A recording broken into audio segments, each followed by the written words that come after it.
Hello there. I'm trying to make a CO2 label, which will actually be worthwhile for supermarkets. So supermarkets could make a profit out of it. It's a pretty difficult thing to do. At first, I thought I found a very good way of doing it, but I made some mistakes in the calculations. So I've been still working on it a little while, and I've come up with something, and I just want to show you basically what I've got here. Okay, this spreadsheet basically shows how it works. First of all, why a CO2 label? Well, obviously, we need to cut the carbon emissions which are going into the atmosphere. Under a little bit of pressure from the government, supermarkets in Britain were asked to introduce like CO2 labels, which would just show how much embedded carbon each item had. But of course, as you know, life cycle analysis is both expensive and time consuming. Tesco started it for a while, but then they quickly dropped it and just realized it was just too expensive. So we need a way of sort of paying for that. Maybe an independent agency can be paid by the supermarkets to do that. But of course, it still has to be sort of worthwhile by the supermarkets. And this is what I want to get onto here. Okay. There are two ways of dealing with this. We're dealing with it, for example, within one supermarket and also dealing with it among many supermarkets. We're going to just have a look at what might happen just in one supermarket, just with a few items. Yes, beef, cheese and tuna I've chosen here. There are two stages to this. This is stage one here, and this is stage two here. Up here, we put the price of carbon, 30 tons. And here, this is the markup, this is the profit which the supermarket makes. Let's have a look, for example, at beef. 1 kilogram of beef costs £7. In 1 month, that supermarket sells 20 tons or 20,000 kilograms of beef. The beef contains 16 kilograms of embedded carbon per kilogram. So the pink is where I just input the figures. So this is the input. The rest is just it just calculates itself. So the total price, of course, is the 7 times the 20,000, so 140,000. The cost from the farmer was 108,000. 23% markup. Okay, right? So we can see the markup between these two figures here. Okay, and so there's a profit of £32,000. Total carbon, of course, the carbon content multiplied by the weight sold. Okay, so total carbon in tons, 320 tons. So then we get a carbon fee, 320 tons times 30, 9,600. And we do that, for the cheese and the tuna as well. And we get these figures here. Notice the tuna, it has less carbon embedded in it. That's why the carbon fee is smaller. Then we take the total figure. So you can imagine all this money is being put into one pot. And then it's divided up depending on the weight of goods sold. So it's nothing to do with the embedded cargo now, it's just to do with the weight sold. Okay, it's divided up and basically given back to the beef, cheese and tuna again. So once we divide that up, we can see some items make a loss and some items make a profit.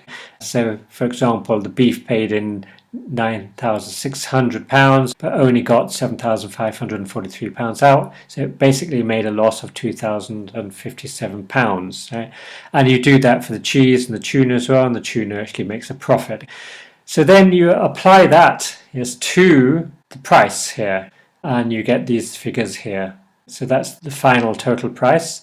Divide it by the weight, and then you get the price per kilogram. So this is the new price, price 2. Yes, this is the new price per kilogram. And as you can see, it's already got its price signal added onto it now. £7, £7.10, £8, £7.92, £18, £17.74. So you can see there's a price signal. The price signal is added to the beef because the beef has a lot of carbon embedded in it and tuna has less carbon embedded in it, so you can see that the price signal is negative, yes, from 18 down to 17.74. So of course, because there's a change in price, and then we go on to the next section, the total weight sold would be different because there's an increase in price of the beef. So I've said there's a proportional decrease in the amount of beef sold and a proportional increase in the amount of tuna sold. So then from this new price here and the new amount sold, we can actually work out what the new profit is. So I've copied these figures here and I've put them down here. So this is the new price, £7.10. This is the new weight, 19,710 kilograms. The embedded carbon per kilogram stays the same, of course. For the beef, as you can see, the total price has gone up. The farmer's cost stays the same, and you can see that the total profit for the beef has actually gone up. So even though we're selling less, but the price has gone up, and we can see that the profit has gone up for the beef. And here we can see that the carbon content has changed because we're selling less beef now. So the carbon content on the total quantity of beef sold is only 315 tons instead of 320. And this bottom block here shows the differences, and you can see here's the difference. It's minus 5 tons, isn't it? 320 here, 315 here, so there's a reduction of 5 tons for the beef. But in total, the total is 440 tons of carbon. That's for the beef, cheese and tuna. That's what it originally was. Later on, after we've added the price signal, the beef, cheese and tuna is 437. So that's a saving of 3 tons. So a saving of 3 tons, there was a total weight of 35 tons here, and a saving of 3 tons here. So you see how it works now. Naturally, as we increase the price, let's change this to 60, we can see that we've increased the total amount of carbon actually saved. Yes, that's carbon we have not put into the atmosphere. That's the difference between this and this. Let me change this back again. Just notice here, the total price doesn't change. The individual prices change, but the total price stays the same. This is the cost from the farmer, of course that stays the same. So here, of course, the profit stays the same as well, but even though the profit stays the same, individually for each item, for the beef, yes, it's different, for the cheese it's different, and you can see the difference here. For example, the beef is £2,000 more expensive, the cheese is £771 cheaper, here and here, and the tuna is £1,286 cheaper. But overall, the actual profit actually stays the same. Okay, hope that's sort of clear. Let's move on to the supermarkets now. Now, because this is just some items for one supermarket. Let's have a look at what could happen for all the supermarkets. And this is where supermarkets can actually make a profit if they compete against each other to cut their carbon. And the supermarkets which cut their carbon the most, they're the ones who actually will make the profit. So Tesco, Sainsbury's, Asda, Morrison's, Co-op.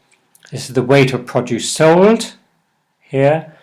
This is the total weight of produce sold for all of them. This is the embedded carbon, the total embedded carbon which came about through them selling their produce.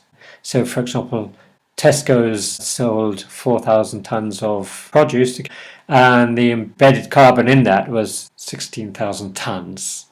So pink, of course, is where we input the figures. There's the carbon price, it's the commission, we'll talk about that later. So the average carbon intensity of the supermarket, so you can see Morrison's has a very high carbon intensity here, but it's not selling very much, but it has a high carbon intensity. So from this we can work out what the carbon fee is. Of course it's 30 times the 16,000 tons, okay, it comes to £480,000 for the carbon fee. And we do that all along here for all of them, and the total carbon fee comes to over £1.5 million there, pounds sterling. Then we take this amount and we divide it up depending on the weight of what the supermarket sold. We divide it up, and these are the figures we get there. Notice if we add all these together, it still comes to the same figure here. These two are the same figure here. So then we take one away from the other, and we can see that Tesco's and Sainsbury's have made a profit, and Asda, Morrison's and Co-op have made a loss.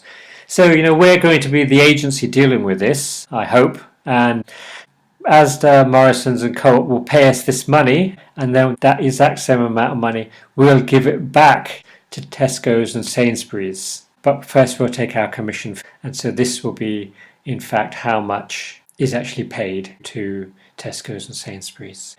Okay, this is how much which was paid by Asda, Morrison's and Co-op. So I think you can see how that works there. If supermarkets do cut their carbon, they can make quite a bit of profit, and that'll be a really good competition for the supermarkets to get into. Of course, it's very important that not only the supermarkets, but the corner shops, the butchers and the groceries, wherever there's produce sold, they should all be in it.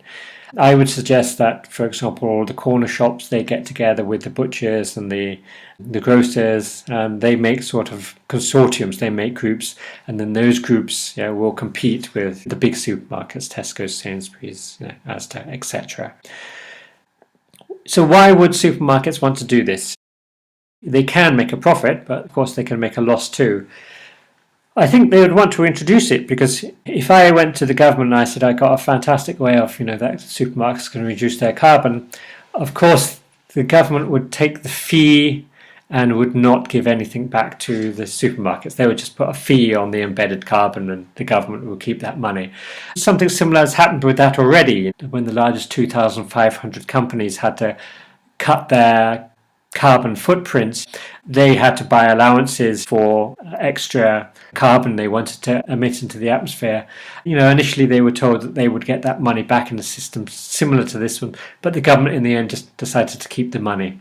So it's far better if supermarkets can take an approach now and start doing something about it, and then at least they'll get the dividends themselves, and so the money will actually stay within the agricultural retail sector. Okay, I think I've covered everything. If I think of anything, I'll add it on to the email with the link to this video, which I'll send you.